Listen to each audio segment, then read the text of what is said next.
We are going to continue with our studies in the book of Judges, and today we're going to study about Ehud and Shamgar. Ehud is the second judge, and last time we studied about the first judge, whose name was Othniel, and then the second judge, Ehud, and the third is Shamgar. And our main passage is actually from verse 12 through all the way to 31, but we only read up to verse 15 because we are going to read together through the passage. And it begins with, now the sons of Israel again did evil in the sight of the Lord. By this time, are you sick of hearing this? You will keep on hearing this again and again and again and again. And just think about how sick and tired God must have been to see them. We get sick of it just by hearing them, but it was actually happening.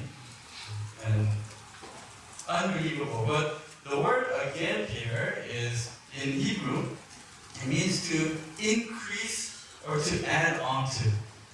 So it's not just the same thing again, it's the intensity is getting stronger, and the sin is just getting worse and worse every time. So it continues to say again and again. So what's the problem this time? What's the problem? The problem, it says, so the Lord strengthened Eglon, the king of Moab, against Israel, because they had done evil in the sight of the Lord. And he gathered himself the sons of Ammon and Amalek, and he went and defeated Israel, and they possessed the city of the palms. The sons of Israel served Eglon, the king of Moab, 18 years. Do you remember last time the Rishon died? How long? 8 years. Now this time, 18 years. Okay?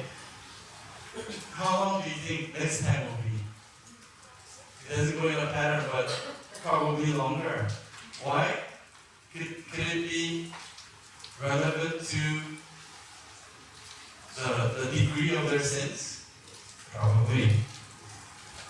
Well, this time they had this new problem. Last time it was different king. Now it's king of Moab joining forces with Ammon and Amalek. These are all descendants of, we have learned, Genesis chapter 4. Esau, descendants of Ham, Ishmael, and Esau all put together here. Right?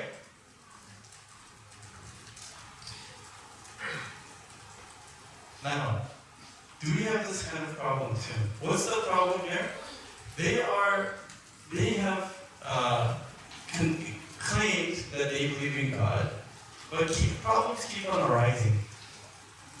They thought they were living a believer's life, a saint's life, but then they're now being very, very ashamed. Why? This is a shame that they cannot even really tell their neighboring countries, although they know.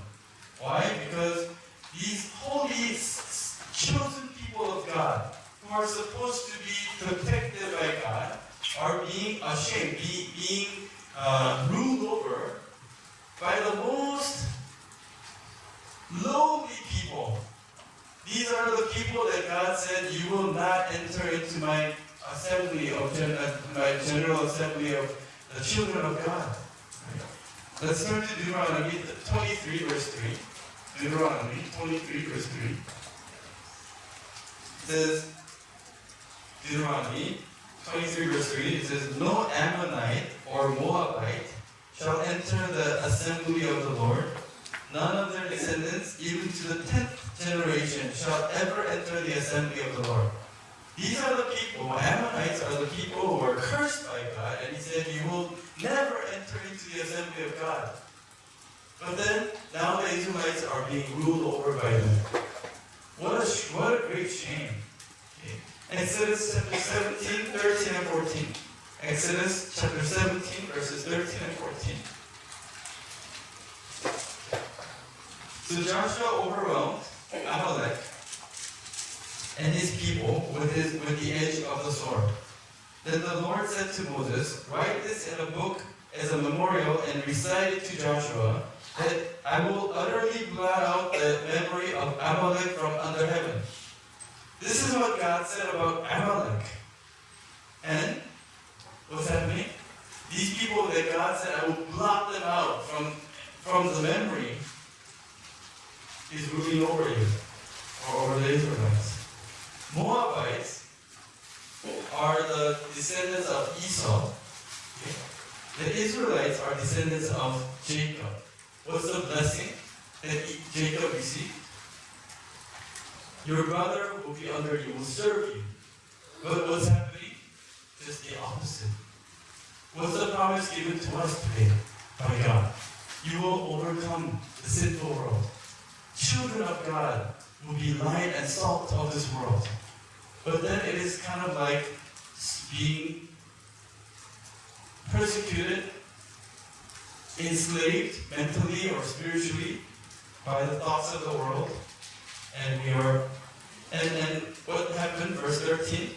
And he gathered himself to the sons of Ammon and Amalek, and he went and defeated Israel, and they possessed the city of the palms. Where's the city of the palms?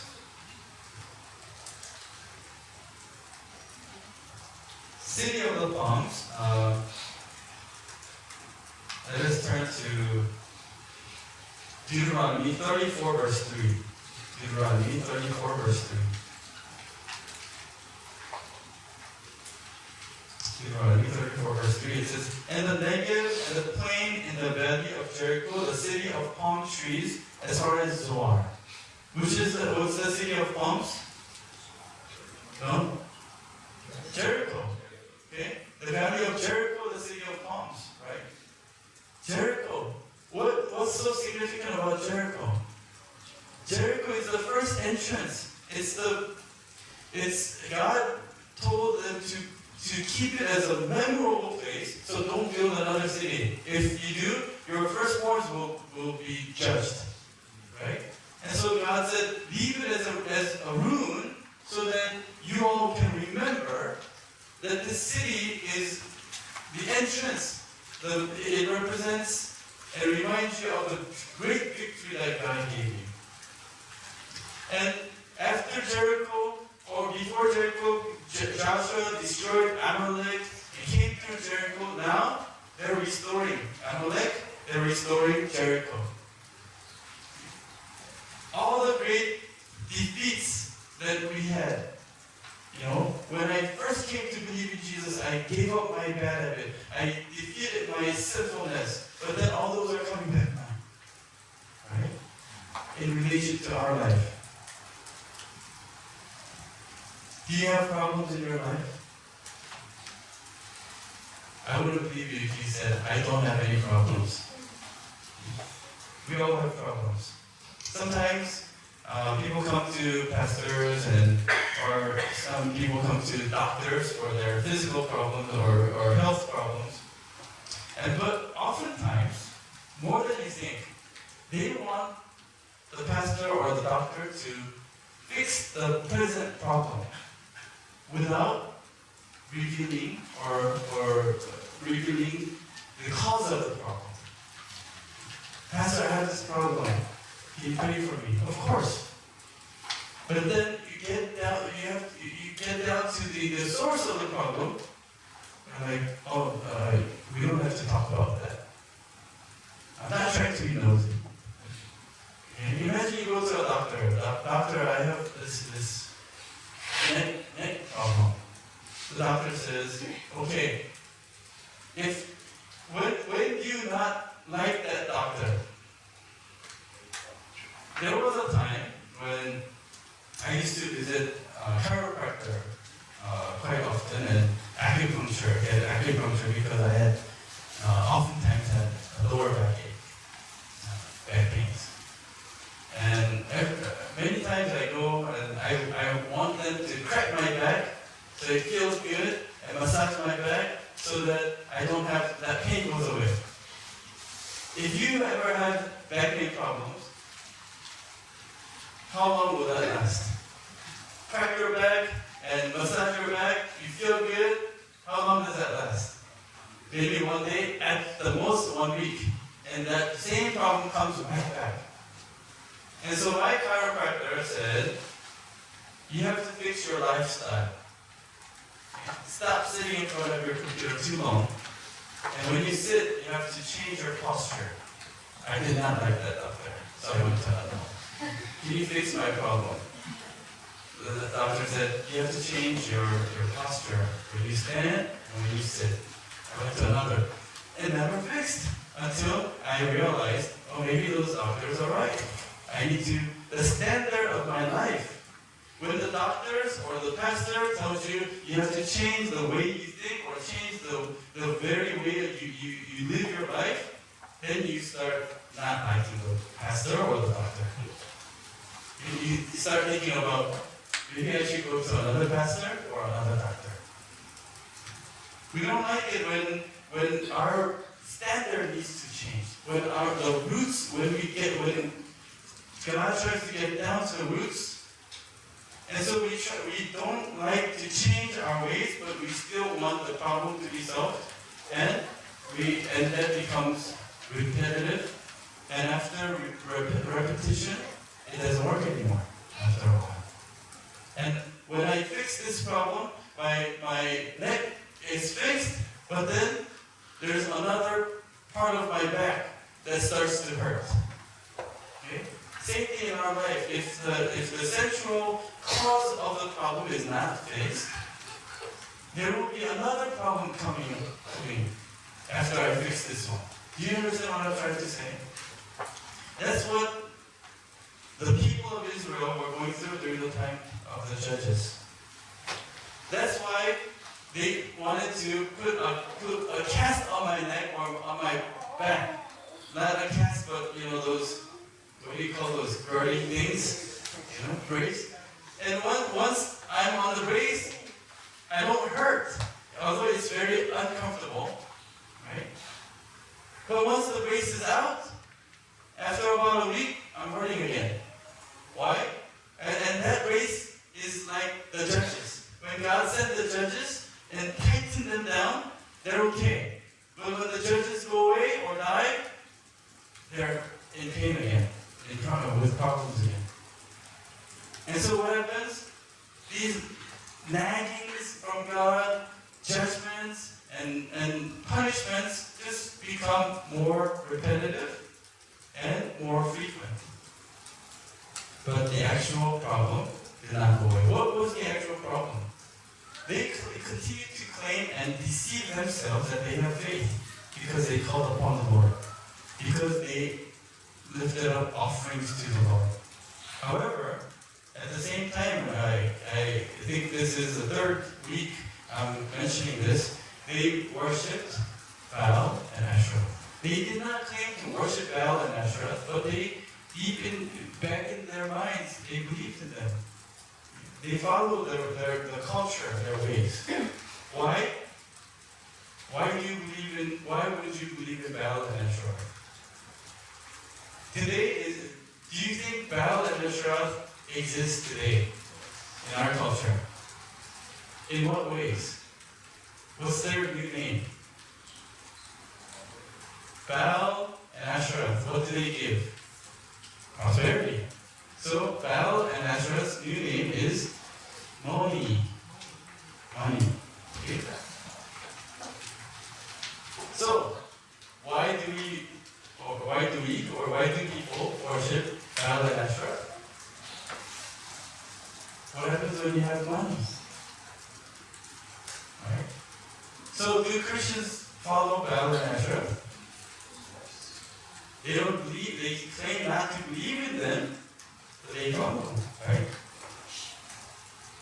But so one of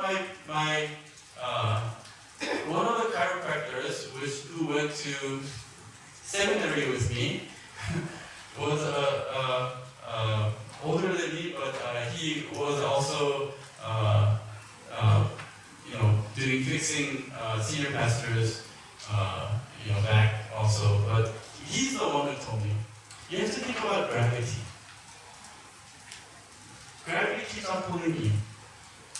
But our spine is designed by God in a way it will, like a spring, resist very comfortably through the S-shaped spine, right? But if you keep on slouching, the S shape becomes a straight shape or like a cage shape, right? And that with the gravity and the shocks, it keeps on hurting. The spring is gone, and it's like a stick hitting the ground, and your back is getting shocked every time you run or sit, whatever you do. And so it's hurting you. You have to think about gravity. It's pulling you down. So you have to work yourself to pull yourself back up. That way your back will not hurt. And that helps me a lot to keep on thinking and change my posture. Although my posture still is not good, is compared to back then, much better, and I don't have as much of backache or almost gone. Our spiritual life too. There's two polars, two sides pulling us. Okay? And if the gravity downward, if we can say, is a fleshly pull, earthly pull, there is a spiritual pull up there, which is high, which is stronger. I think this natural revelation, the gravity right now, the pull of the gravity is stronger. That's why we're still on this earth. We're walking on this earth. What happens if the pull from up is stronger? We all become Elijah or Enoch. That's what we're talking about spiritually. If the spiritual pull is higher and stronger, right, we won't be pulled down by the gravity of this sinful world. So we have God and we have Baal and Ashtaroth. Which pull is stronger? We consciously say God is stronger and we have to come to God. We have to focus on the spiritual things. But then, if it's kind of like a rubber band, if you for just one moment let go, right, goes right back to the other side. That's ourselves. That's us.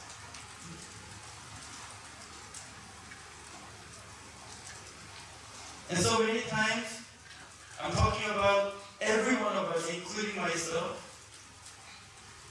Sometimes, money or Baal and Ashtaroth tries to compete with God and tries to go on top of or higher than God in my life. Many times we're serving God and money at the same time, with an excuse that money is something that we need in our life. Of course, it's something that we need. But do you know, and you can test yourself about this by asking yourself this similar question. We say we are earning money for what? Ourselves. For ourselves? Are we that honest? We say we earn money or we want to be rich, we want to win the lottery for what? For church? For the sake of doing God's work? Right? I heard some of you say, and I believe it's true, you work 6 days of the week so that you can honor God on the seventh day. Right? We work so that our life will not be in lack, so that we can comfortably do God's work. True? Is it true? You can answer to yourself. But what's the reason that most frequently people become dark and get troubled in church? Money.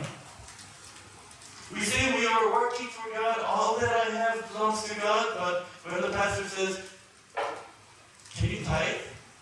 You become dark.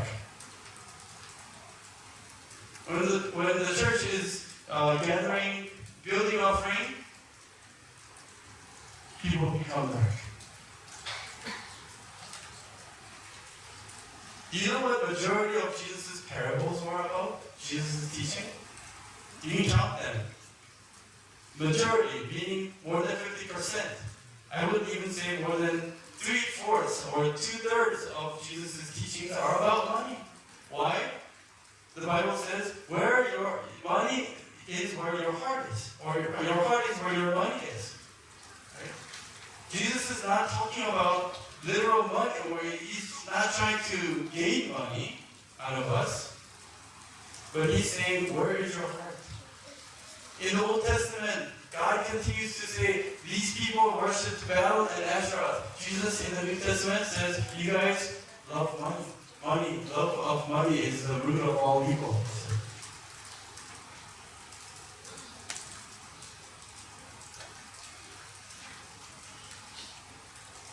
You know, since we are on this subject, tithe, Thanksgiving, building offering, all these offerings, citizens of a nation have their duties as a citizen, and one of them is paying tax. Right? And sometimes it's military duties or other duties.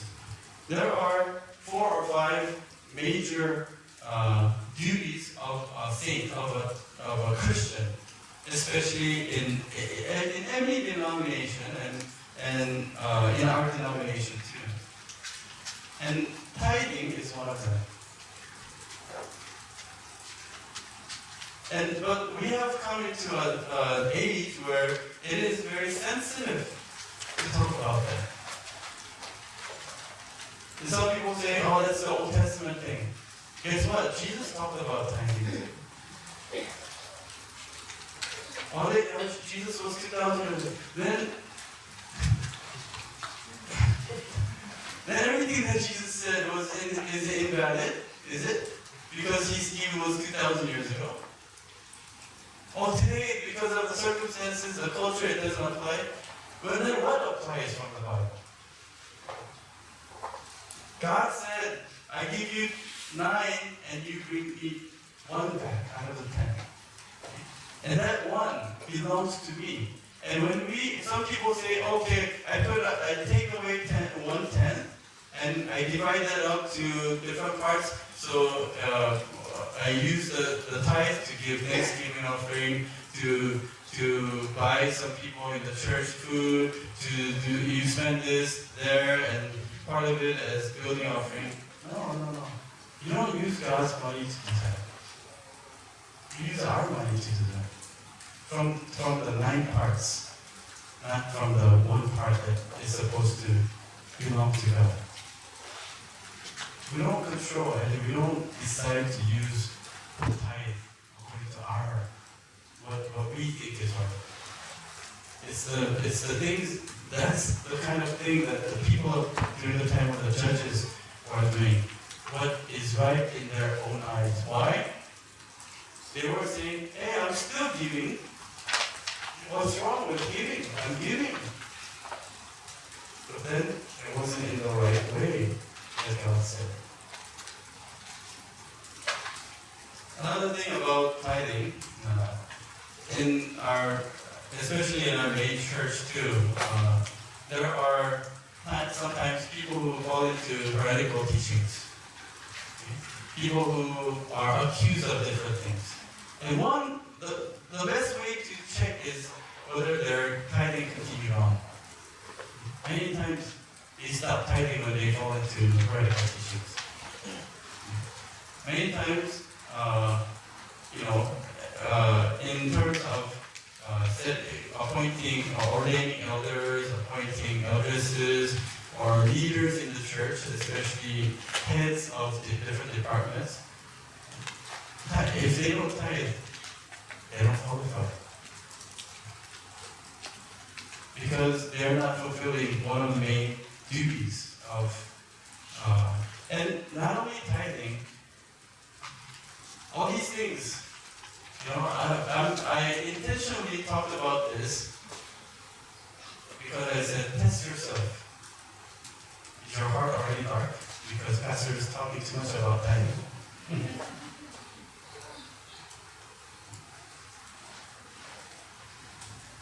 Is money bothering you?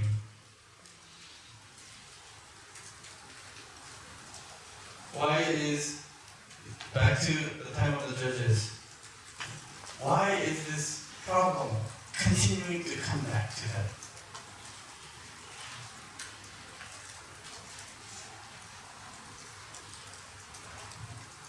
You know, in ministry, in our life of faith, did you notice that our problems and our issues cycle, go around and around, and come back? How long, what's the span? How long does it take for the same issue to come back to your life? Or do you not ever repeat it? Your issues never repeat? The things that used to bother me, I thought I took care of it, but then 6 months later it comes back. Or 1 year later it comes back. How long does it take? It keeps on coming back. Why? You know, kind of like my bad habit. I thought I got rid of it. I thought I got rid of gossiping about other people. I thought I got rid of lying to myself. I thought I got rid of this and that. But then it comes back. The Israelites in the wilderness, it was grumbling, right? Grumbling and complaining. Why? You know, it's not because they don't have a testimony. Right? It's not because they don't have quote-unquote faith. It's not because they don't believe in God. But it is because faith is not about just one testimony in your life. After the Red Sea parted, have you ever seen water part like that? Do you think if you see that happening, you will forever believe in God without sinning against Him? Right? I mean, you go to the beach, you go to the ocean, the sea, and you see the sea parting, and you can just walk across. If you can experience that, is your faith going to really become better? You think so? What about the Israelites? It only lasted 3 days until they grumbled again. Why? Is it because we don't have amazing experiences that God allows us to go through? God, is it, we say, wow, God is good, God is so good, but then a couple days later I'm grumbling again? Why? Why did they start grumbling? Again, because of their most basic needs, eating and drinking. Basically, because of money problem, my life situation. What's more important, sea parting or me having food to eat today or not? Right? If you saw a dead person come back to life, is that going to make your faith better?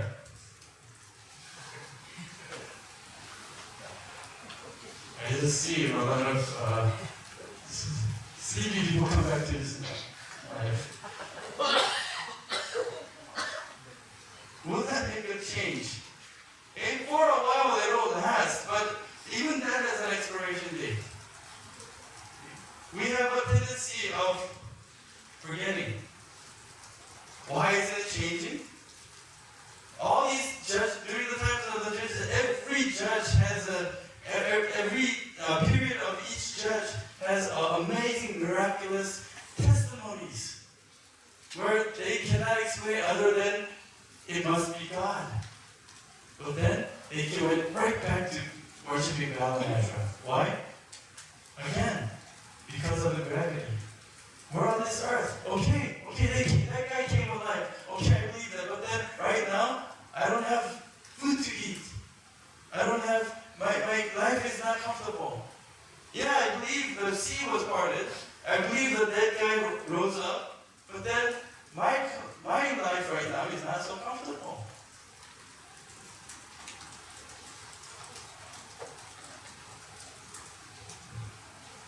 It's because of their standards. It's because of their spiritual posture that their pain keeps on coming back, that their sinfulness keeps on coming back. So we need to ask ourselves, what is my standard? What is the purpose of my life? Is it the same as what the world is telling me? What the world is telling me is, nowadays it's always been, but it's really hard to argue against this world to defend our faith. Because your argument is in a different level. So they lost everything. And so what does God do as an answer? This is God's solution to them. Okay? And so let us pray that God would give us a solution also. What was God's solution? God sent a guy named Ehud. Ehud means union or united. Okay? Problem with Ehud, he was from the tribe of Benjamin. According to 1 Samuel chapter 9, verse 21. Remember when King Saul was chosen to become the king? He was very humble back then. And he said, I am from the least of the tribes, which is the tribe of Benjamin. So this guy, Ehud, comes from the least of the tribes. And he had a defect in his body. What was the defect? He was a left-handed man. Anybody left-handed? Okay. I'm not trying to say you have a defect. Here, in this context, when it says he was left-handed, it means his right hand was withered, or right hand was not functional. So he could not use his right hand. That's why by default, he had to use his left hand. Now, if God were to save his people, Israelites, from three nations, Moab, Ammon, and Amalek. And for how long? 18 years. They were under their powers. If God were to save the Israelites from 18-year regime of three nations, what kind of person would you think God should send? Somebody like Thor, Captain America. I don't know, somebody who is, strategically very smart, diplomatically very talented, and he's militarily very, experienced. But this is a small little guy who cannot even use his right hand. Imagine a guy who cannot use his right hand and has to do everything with the left hand, saying, I come to save your nation. From the smallest, littlest, most insignificant tribe. Let's look at what happened. So we will continue on reading from verse 16. I'll read verse 15. But when the sons of Israel cried to the Lord, the Lord raised up a deliverer. That's what a judge was, a deliverer for them. Ehud the son of Gera, the Benjamite, a left-handed man. And the sons of Israel sent tribute by him to Eglon, the king of Moab. Ehud made himself a sword which had two edges, a cubit in length. How long is a cubit? From here, from the tip of my finger to my elbow, about 45 centimeters. Okay? So he puts a dagger this long, okay, hides it under his thigh, and covers his garment over it. Now you can use your imaginations or your movie experiences. Okay, think about this spy action. A right hand cannot use. Left hand guy puts a long dagger sword. Okay, long dagger, short sword. Okay, had two edges, a cubit in length, and he bound it on his right thigh under his cloak. Think, why right thigh? He's left-handed, right? He tribute to Eglon, king of Moab. Now, Eglon was a very fat man. Can you think about a guy who's right? Can you imagine this? Israel was so wicked or so sinful, so dumb that they were ruled over by this non-active fat guy and cannot even deal with it. This fat guy represents the source of the problem that we are going through right now. Think about that. Okay? And God sends Ehud, a left-handed guy, a lefty, left-handed guy, to destroy this. Okay? Why not something better? Why not somebody better? Why not Thor? So he presented tribute to Eglon, king of Moab. Now Eglon was a very fat man. It came about when he had finished presenting the tribute that he sent away the people who carried the tribute. So I guess he came with people who carried the tribute. And I mean, just the fact that he's giving tribute is not such a proudful thing. You know, it's not a right thing. He's paying tribute. He's coming in as like a little servant paying tribute. And then, verse 19, but he himself turned back from the idols which were at Gilgal and said, I have a secret message for you, O king. So he's going out together with those who carry the tribute and let them go, and he came back. He said, I have a secret for you. Something about this, the wording here.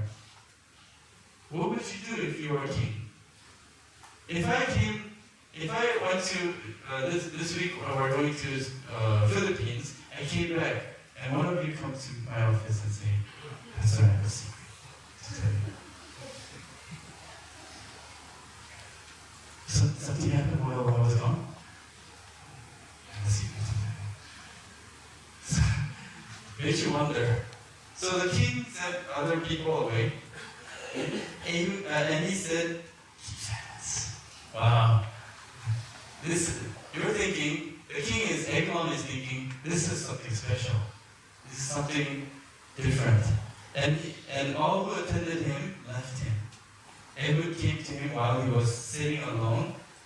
Because it's a secret and he has to keep silent, Eglon allows him to come close. Right? And then arose from his seat, and Ehud stretched out his left hand, took the sword from his right thigh, and thrust it into his belly. Guess what happens? Oh yeah, please plug the ears of the children. This is this Judges. Every episode has something like this. It's like, I hope if anybody's going into movie or drama industries, this is good material. Every judge is an episode.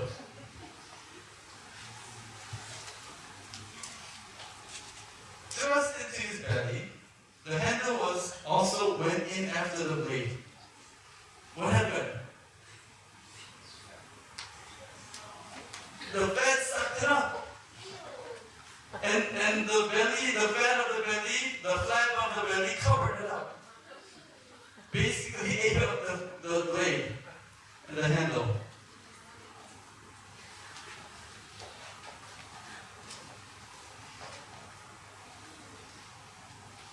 And then sword out of his belly and closed over the blade, for he did not draw the sword out of his belly. Probably this guy, I don't know how strong he must have been, but pushed it in. He was like, oh! Couldn't draw it out because it sucked it in. Yeah, too bad. But nothing against overweight people, but I'm talking about this guy, Eglon. And the refuse came out. Okay. That means he's dead. Okay. He lost the ability, the strength to hold his bowels. Right? Came out.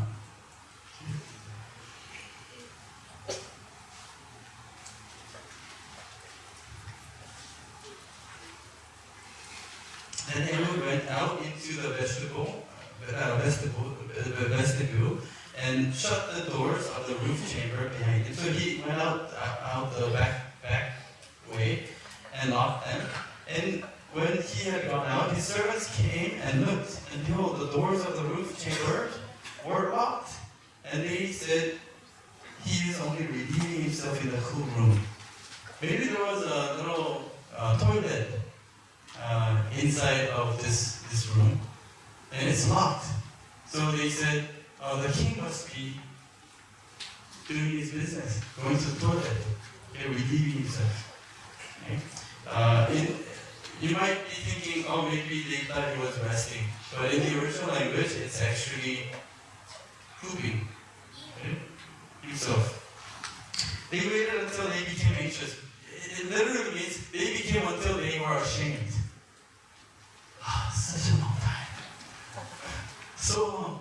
Can we check what's he doing in there? Okay? Until they became anxious, but behold meaning with a shock. Okay? Behold, he did not open the doors of the rooms of the roof chamber.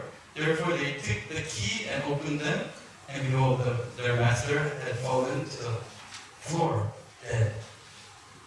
Now Ehud escaped while they were delaying, and he passed by the idols and escaped to Sarah. It came about when he had arrived that he blew the trumpet in the hill country of Ephraim, and the sons of Israel went down with him from the hill country, and he was in front of them. And he said to them, pursue them. The Lord has given your enemies, the Moabites, into your enemies, the Moabites, into your hands. So they went down after him and seized the fords of the Jordan opposite Moab, and did not allow anyone to cross. They struck down at that time about 10,000 Moabites, all robust and brave men, and no one escaped. So Moab was subdued that day under the hand of Israel, and the land was undisturbed for 80 years. Wow. 80 years. Before it was 40 years now. 80 years. Why couldn't Ehud, you would think if God sends a guy to save a nation, Ehud could have said, everyone come out. You and me, one-on-one. Let's fight. Why couldn't he do that? Why did he have to act like he's paying tribute and then secretly take out a sword and insert that sword into him? Why that way? Remember last week I asked the question, if Brad Pitt was standing up here teaching, this church would overflow. Right? Why couldn't a pastor be better looking or smarter or taller or more hair? Anything. Why did it have to be Ehud, the left-handed guy? Doing it in such a cowardly way. How great would it be if every church member or everyone who's doing God's work is smarter than all the other people, or handsomer than, or prettier than other people, can argue better, but then and have more money than other people, have bigger house than other people, then it would be much easier to evangelize. Right? But why? That's not the case, right? Is it? That's not the case. Why? What is God saying? Let us look at one more. Shankar is only one verse. Thanks to God. You like Shankar now. Verse 31.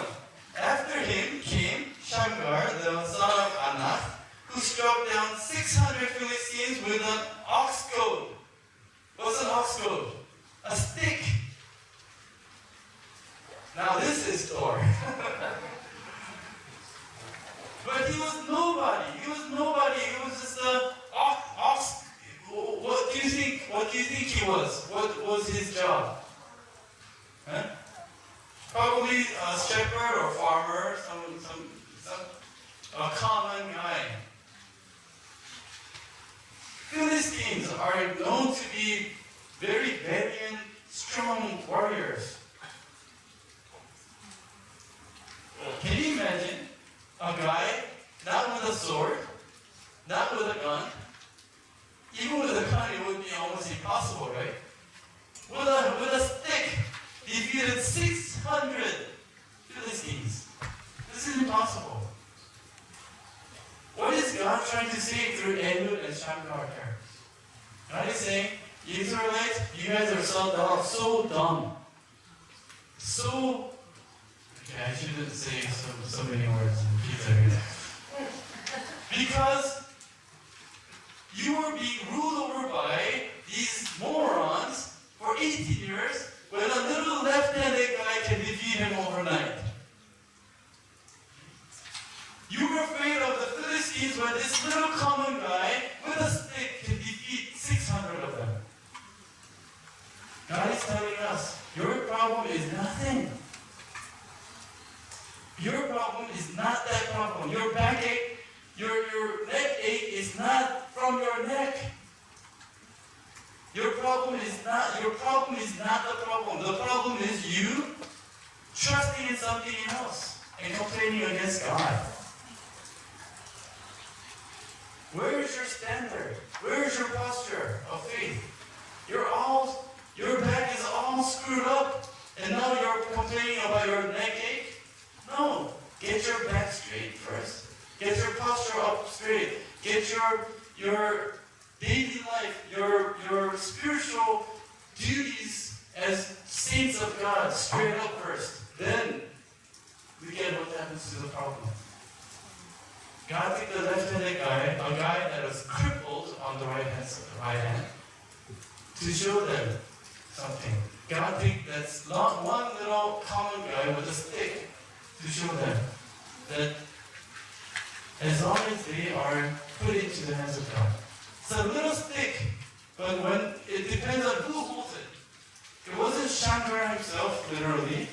It was God holding the stick for him. That is the miracle. It was not a weak left-handed guy, but it is God. When you trust in God, when your relationship with God, when your standards are set correctly, then the problem that had been around and bothering you for the last 18 years will go away overnight. Do you believe that? Let us start to 1 Corinthians chapter 1, verses 27 and 28. 1 Corinthians chapter 1, 27 and 28. It says, "But God has chosen the foolish things of the world to shame the wise. God has chosen the weak things of the world to shame the things which are strong. And the base things of the world and the despised God and the despised God has chosen, the things that are not, so that he may nullify the things that are." Also 2 Corinthians chapter 12 verses 9 and 10. 2 Corinthians chapter 12 verses 9 and 10. "And he has said to me, my grace is sufficient for you, for power is perfected in weakness. Most gladly, therefore, I will rather boast about my weaknesses, so that the power of Christ may dwell in me. Therefore, I am well content with weaknesses, with insults, with distresses, with persecutions, with difficulties for Christ's sake. For when I am weak, then I am strong." We are the Ehuds that God has chosen in this end time. We may seem like we're only halfway. Our intelligence may be 50%. We may not be able to use our right hand. But God chose us, the weak ones. Our physical condition, our spiritual condition, our health might only be 50% or less. But God chose us to deliver this world at the same time. We are the Ehuds. But when we do it alone, we will never be able to do it. When God has his hand on us, we will become stronger than the strong. We are the little sticks that can be thrown away. But when God takes hold of the stick, we may look fun. We may look like we don't have anything. We may be poor. But let us trust in this word. I am well content with weaknesses, with insults, with distresses, persecutions, with difficulties. For whose sake? For Christ's sake. For when I am weak, then I am strong. Let us not give up. Ehud did not give up. Shamgar did not give up. Let us not give up because of the little problems that seem like big, but to God, they are little problems. Do we have problems? I asked earlier in the beginning. Do we have problems? Those problems. Let us not focus on those problems. Let us focus on the one who can take away the problems. Let us pray. Dear Heavenly Father, we thank you for teaching us through Ehud and Shamgar. Father, we are just like them. We are not superheroes. We are not so smart or so rich or so anything. Rather, we are weak. We're not smart enough sometimes. We're not healthy enough. We're not rich enough. But Father, at least we want to make ourselves available for you, so that your right hand can grab hold of us. Even though we might be left-handed, if your right hand holds up, or takes hold of my left hand and uses it, we become your right hand. So Father, save us from our problems and issues. They have been bothering us for the last 8 years, last 18 years, last 20 years, Father, or more. But we believe when you decide to deliver us from that problem, you will make it go away at once. So Father, help us. Help us to be saved. Father, there are things that are bothering us, making us dark. Persecutions and insults, and different things that come from the bottom of our hearts. Father, take that away from us and help us to be able to worship you with joyful heart and give thanks to you. We want to lift up our thanksgiving through this offering today. We pray that you may receive and may your name be glorified. We ask all these things in the name of our Lord Jesus Christ with thanksgiving.